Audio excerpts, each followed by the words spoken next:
Linda Laura Hazzard, originally named Linda Laura Burfield, was born in Carver, Minnesota, and was the eldest of 7 children in the Burfield family.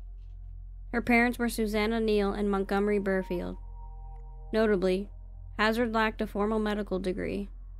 However, she held a license to practice medicine in the state of Washington, thanks to a regulatory loophole that allows certain alternative medicine practitioners without conventional degrees to practice.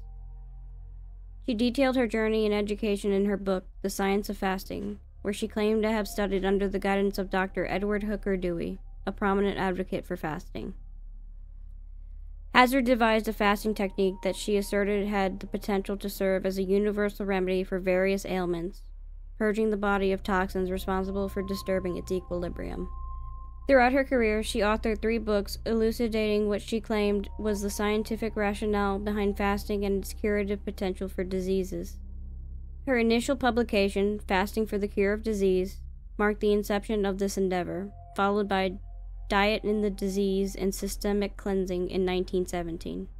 In 1927, an extensive revised and enhanced edition of Fasting for the Cure of Disease was released, rebranded as Scientific Fasting, the Ancient and Modern Key to Health.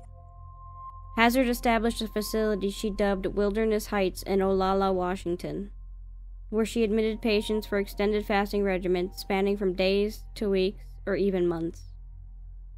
During their stay, these individuals consumed meager portions of tomato, asparagus, and occasionally orange juice as their sustenance. While some patients managed to survive the fasting process and vocally supported Hazzard's methods, a tragic number of them perished under her care. Hazzard attributed these deaths to undisclosed or previously undiagnosed ailments such as cancer or cirrhosis of the liver. However, her critics vehemently contended that all of the deceased individuals had succumbed to starvation.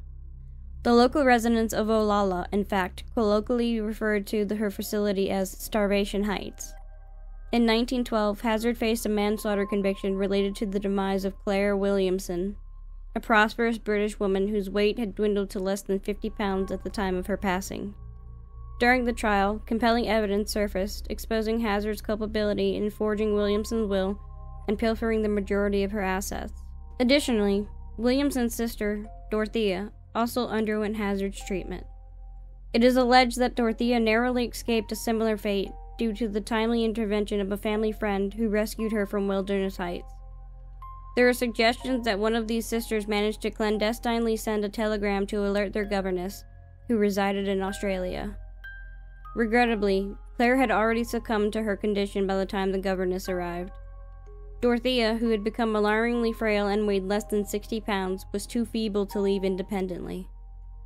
She subsequently provided testimony against Hazzard during the trial. Hazzard received a prison sentence of 2 to 20 years, which she served at Washington State Penitentiary in Walla Walla.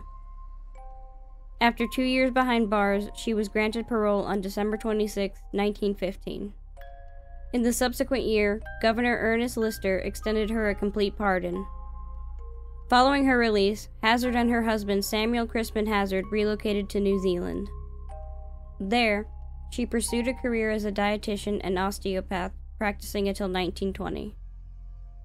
In 1917, a newspaper reported that Hazzard possessed a practicing certificate issued by the Washington State Medical Board. Her use of the title doctor led to legal charges in Auckland under the Medical Practitioners Act, as she was found to be practicing medicine without proper registration. Subsequently, she was found guilty and fined £5 plus associated expenses. 3 years later, Hazzard returned to Olalla, where she inaugurated a new establishment, publicly referred to as a School of Health, since her medical license had been revoked. Here, she continued to oversee fasting regimens until a devastating fire razed the sanitarium in 1935, and it was never reconstructed.